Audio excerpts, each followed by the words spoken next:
May the words of my mouth and the meditations of all our hearts be acceptable in your sight, O Lord, our rock and our redeemer.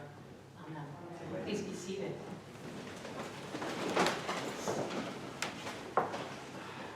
Quick quiz. You live in one of the major cities of the first century Palestinian world, and your city is completely under siege by a large invading army. What do? Do you, A, try and dig out a tunnel to get out of there and save yourself? B, see how much food you can squirrel away for yourself to outlast the siege? Or C, get involved in a complicated real estate deal with property that's involved outside the city walls, making sure that you get the deeds notarized and the forms signed in triplicate? One of these answers is, as they said on Sesame Street, not like the others. That's what Jeremiah did, though. Jeremiah, following the voice of God, even beyond reason. Jeremiah gave up self-interest a long time ago when he moved from an easier position in the priestly class to following God's will to become a prophet. Prophets in the Old Testament say a lot of true things. As we know, people in positions of power are not always excited to hear true things. It puts him in a lot of danger, and that's where we meet our friend Jeremiah this morning. He is actually a prisoner in the king's castle. Even while the city is under siege, he himself is captive. He's stuck there. He's stuck there because he's been telling the king for a long time that they're going to have to change their ways or things are going to get bad. That God has been telling him over and over again, you've got to stop doing these things and get right with God or stuff's going to happen. And indeed, stuff is happening. The vassal king, which is just another way to say the puppet king of the nation of Babylon, has finally rebelled against the imperial force from outside, and now the days for Jerusalem are numbered. We know that what will happen next is that the walls will come down, that Jerusalem will be defeated, and the major people will be carted off to Babylon, that exile is imminent. That's what happens after siege, after starvation and punishment. It's difficult. I was thinking about that, and I was thinking about Jeremiah's weird choice. If this is what's going on, if his world is, in a sense, ending, it doesn't make sense to buy a vineyard out of town. And even more so, you think people would be ready to just here, have the deed, whatever, but he wants to make it really clear. He wants to dot all the I's and cross all the T's and make sure that a permanent record of that sale is available. It says that he buries it in a clay pot in the earth. Now, we know that those clay pots are really, really durable. In the 1940s, shepherds found a bunch of clay pots in a cave in Qumran, and it turned out to be a whole library of gospel texts that were heretofore lost. Those clay pots really stick around. So something durable. Why would he do that?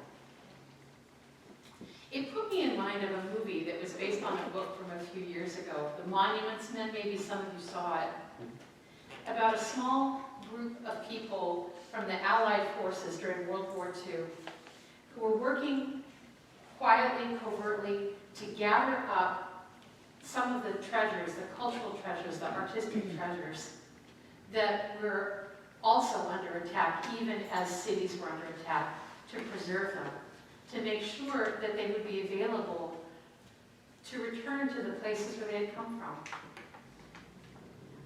Both acts, I think, have the same thing at their core, which is hope. Hope. We know, as students of history, that for a long time during the waging of World War II, the outcome was far from certain. That until we get to D-Day and the invasion in Normandy, it wasn't clear how this was going to turn out. It wasn't clear what was going to happen in Europe, or in the United States, or anywhere. So for most of the time that these monuments people were gathering up these treasures, what would happen to them and what would happen to the people who were gathering them was not a foregone conclusion. What they were doing was engaging in an act of hope. In fact, their work was very dangerous, so that they were putting their own lives at risk for something to be available in the future. That, I think, is at the heart of this message today. What of ourselves do we invest in the future? A future where our mortal bodies may or may not be involved. It's a big question. We get sort of the antithesis of that, the opposite of that in our gospel text today, do we not? The rich man who is unnamed is enjoying a pretty good life. It reminds me of when I lived in Manhattan. I would be in the Upper East Side, a very posh part of the city, beautiful part of the city. And on some of the most gorgeous door stoops in the city, I would see some of the poorest people I had ever seen, looking for shelter, looking for food. It was amazing, this icon, this image of the most wealthy people in the United States and some of the poorest people in the United States living side by side. People begging every day for their basic needs. That's what I think of when I read this gospel text. The rich man is unnamed, but the poor man who was so poor, who had no access to any kind of care, so that the dogs would lick his sores, his name is Lazarus. We always want to pay attention in the Bible when someone is named. That's always a big deal. So it's a big deal that Lazarus, who is named, goes to be, in the original Greek translation, to the bosom of Abraham. That he dies and he is gathered up into the most comforting place, like a baby to a mama. But in the life, there wasn't time for that for this rich man, this unnamed person. He was too busy enjoying all the good things.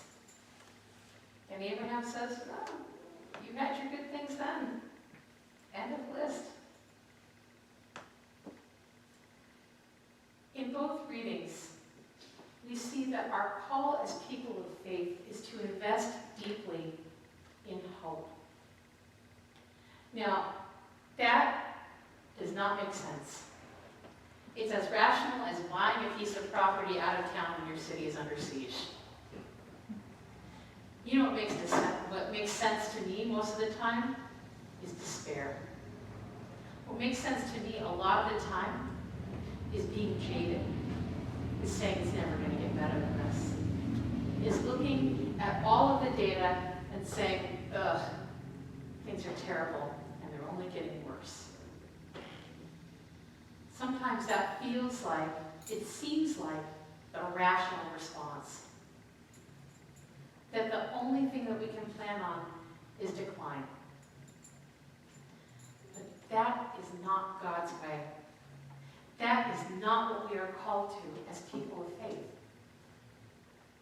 Jeremiah invested all of his hope, not for himself, but for the future, for future generations of Israelites. Jeremiah says God's promises are good, and that our legacy is not just for us, but for the generations unto generations. And so it came to pass later, when the Israelites returned from exile, that there was the vineyard, the very image, God's promise. The grapes from that vineyard must have tasted so sweet. We have no idea how our actions, how our lives may be a clay pot for somebody else. Something to open up and discover. We have no idea how the kindness, the generosity that we participate in, that we can never, ever get back, is going to be an investment in someone else's future. But that's the message of the gospel this morning, is that the blessings that we experience are not for us alone. They are to be shared. And the other message is that no one is outside of God's love. No one. The people that we see, that we know, who may seem to the reason of the world, to the calculations of the world, who are outside of care, outside of humanity, are the ones who are named by God and are tucked in the closest to God's own heart.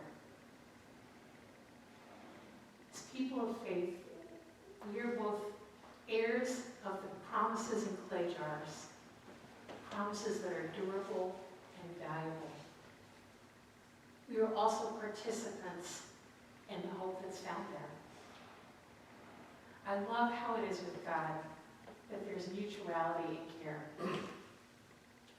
That God cares for us so that there are times just when we need it, something surprising, something durable opens up, something we never could have predicted. A hope, evidence of love, evidence of care that we had no idea was coming. Let me tell you, as followers of Jesus Christ, that grace, that hope, you can count on that. And it is beyond reason. And mutually, that we live our lives in a way that contributes to the hope that someone else needs today. All of us need to open one of those clay jars from time to time. Each one of us, if we're going through trials now, if we've gone through, or thanks be to God if you haven't yet, but I promise you will one day. There will be a time when you need to open up that clay jar and see the hope. I was thinking about that a little bit just in the role that I play here. I was thinking about all the women who came before me, all the women who didn't have full suffrage, the ability to vote, the right to vote, who weren't able to even own property or inherit property, let alone be the pastor of a church. I can only imagine what John Rutgers Marshall would have thought of that. Inconceivable. I think about all the women who came before me, who laid down one more item in that sealed jar for me to open. And I think about what I'm laying down for a generation of women and men, people of all genders who are going to come after me, well after I am gone and buried, probably back there next to Marshall. We participate in hope. And we know that hope is good. It is durable. And it comes just with